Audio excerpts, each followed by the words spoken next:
All right, so we're looking at 14.4 here now. Images formed by diverging mirrors.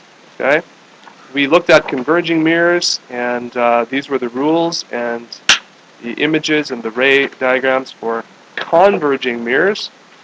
Okay, we went through these rules here, just ahead of this, and now we're looking at rules for diverging mirrors. So, if a concave mirror is called a converging mirror, then a convex mirror is a diverging mirror. So you want to write these notes down if you don't have them already.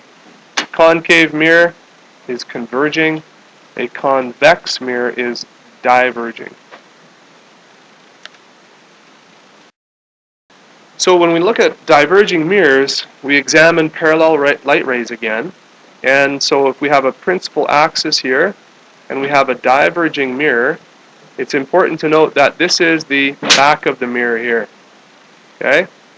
This is the back of the mirror, and you would have some sort of object out here. This is the reflective surface. Okay? Now, because this is a convex mirror, opposite of concave, remember what we said the other day, that when light rays come in and hit this mirror, they scatter. Okay? They diverge from each other. The unusual thing about the diverging mirror is that the rules are still the same, except the focus and the center of curvature are behind the mirror, not in front of the mirror.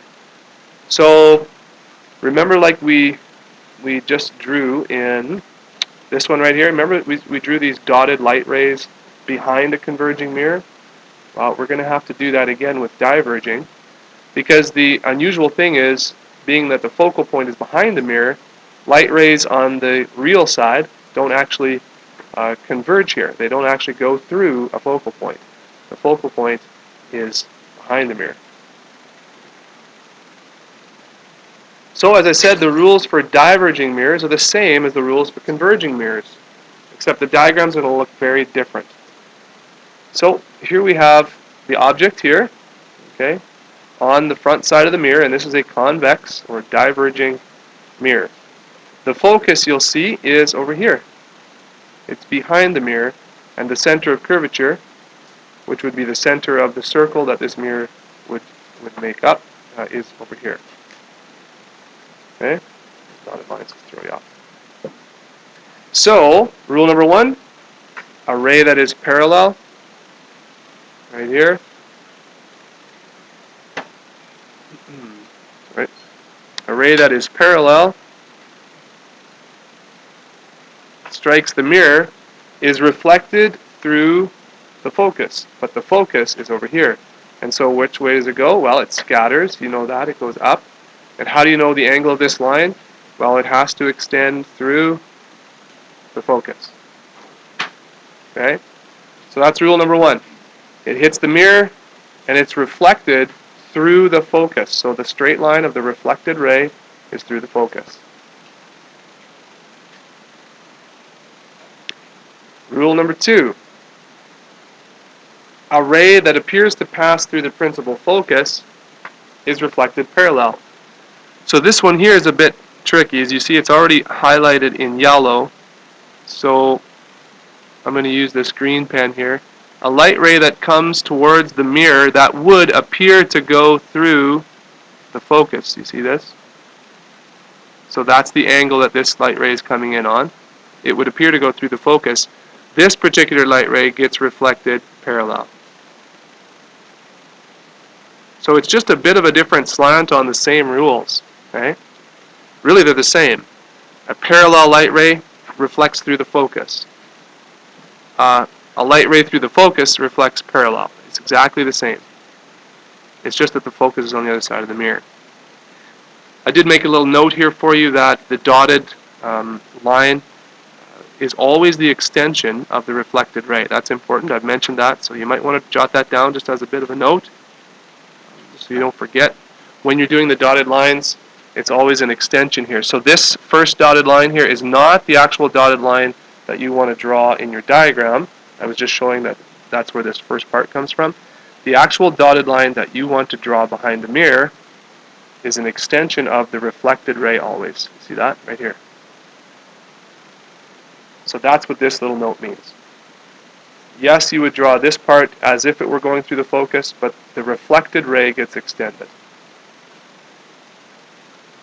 Okay? You get that? Is this easy? Or is this hard? You guys are being very studious. I appreciate it. But I can't tell if you're like, this is so easy, I'm not paying attention, or this is so hard, I don't care, or what. So, let's do the fingers, okay? 0 means this is super hard, I do not get it at all. This is just going right in one ear and out the other. 5 is this is so easy, I'm falling asleep. I could teach this to someone right now. Okay? So just show me right now, show me where you're at. Just flip me some fingers. Okay, I'm seeing a lot of fingers. That's good. It's a lot of fingers. Awesome. Okay, that's good to know. Thank you for that. Alright, well, we're almost done. We're almost done here. Rule number 3 for diverging mirrors. A ray that appears to pass through the center of curvature is reflected back along the same path. Again, the rule is exactly the same, but it just looks a little bit different. So here's the light ray that would appear to go through the center of curvature over here. And what happens? Well, it gets reflected back along the same path. See that? Where the light rays meet, and in a diverging mirror situation, it's going to be back here, isn't it? The light rays all meet behind the mirror, and that's where the image is. So if I just erase some of my marks here, whatever I can, you see if you look carefully, here's first ray, dotted line, extension of the reflected line, hits there.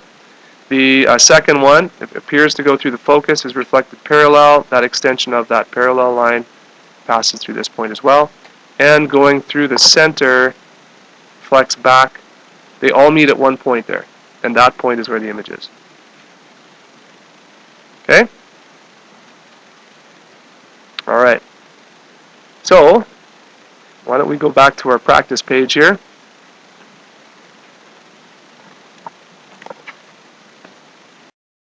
Okay, so this is our sample problem here. This is what it's going to look like. Again, we're going to use a straight line here for our mirror, even though we just described that it actually is a diverging mirror. But for our calculations, we're just going to use a straight line. Okay, and so let's follow our rules. So the first rule is what? Anything that parallel. Okay, so parallel to the principal axis right here appears to be reflected through the what? Through the focus. Okay, so we're not coming back down here. The focus is actually over here. So we're going to go up like this.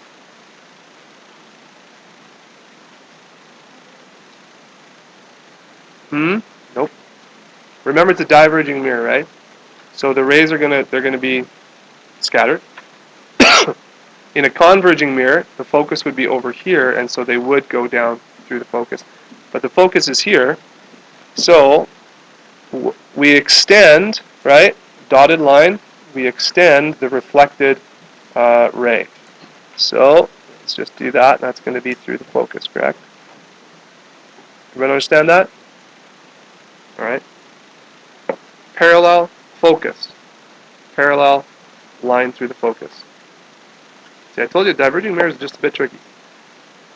All right, the next one is appearably going through the focus, right? So let's see if we can, okay, so kind of get that, right? Appearably going through the focus gets reflected parallel.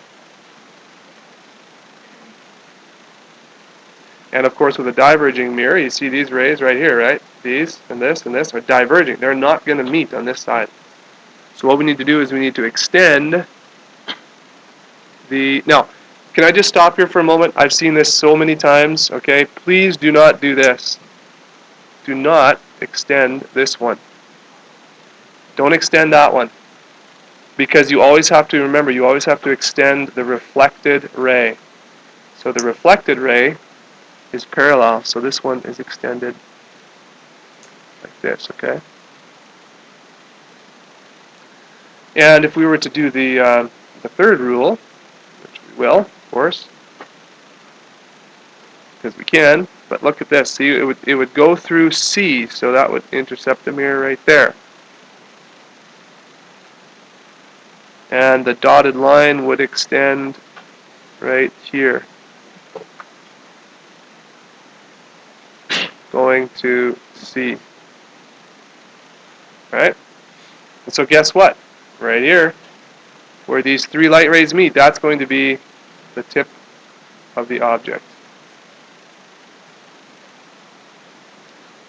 Okay? And you've successfully located the object. Now you could measure this exactly. You could measure the distance from the mirror. You could measure the height exactly, which I'll get you to do soon, because we're going to be doing some calculations and stuff. But this is how you locate the image on a ray diagram for a diverging mirror. Characteristics, of course, would be what? What's the characteristics of this image? Smaller, upright, behind the mirror, which is virtual. Okay? And was there anything else? Upright, smaller, virtual. I guess we could say between the mirror and F, right? Between V and F. Of course, V is the vertex right here, right? So that would be a full description of the image here. All right? Drawing ray diagrams, diverging mirrors. Any questions? Your question is, can you go to the washroom? Okay, I was actually looking for questions about science here that we're doing, but I guess that's a question. Before Sydney goes, so she doesn't miss anything really important, does anyone have a science-related question that she should hear?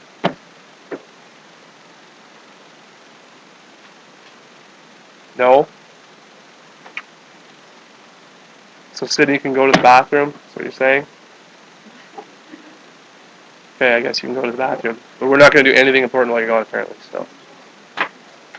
Okay, as soon as she's gone, guys, we'll do something really important. Okay, let's do something really important now. Go on. All right, so your job right now, in the back of the textbook, please.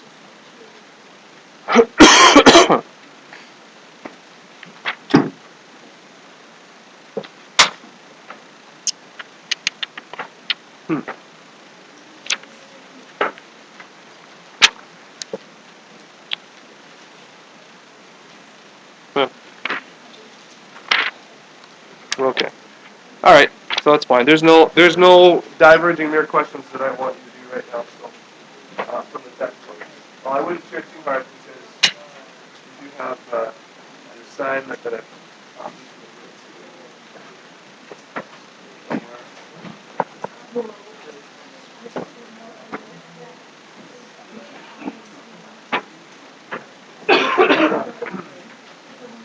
All right. Excuse me. All right, so this assignment that I'm going to give you the rest of the class to work on, everybody watch this. There's two parts to it. The first page is the plane mirror diagram. So you have to kind of go back, remember to... So here's a copy of the assignment, the ray diagram assignment. This is what it looks like. You're going to be locating the image of the tree behind the mirror, given this viewpoint from the observer here. So you want to see your light rays bounce off the mirror to the top, and remember to the bottom of the image.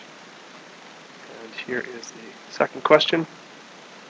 Two observers. I want you to show me if they see the same image or if they see the image in different locations from their observation point. And then this is what the second page looks like with converging and diverging mirrors. There's the object, and here are the focal and centers of curvature listed. And so this is what the assignment looks like.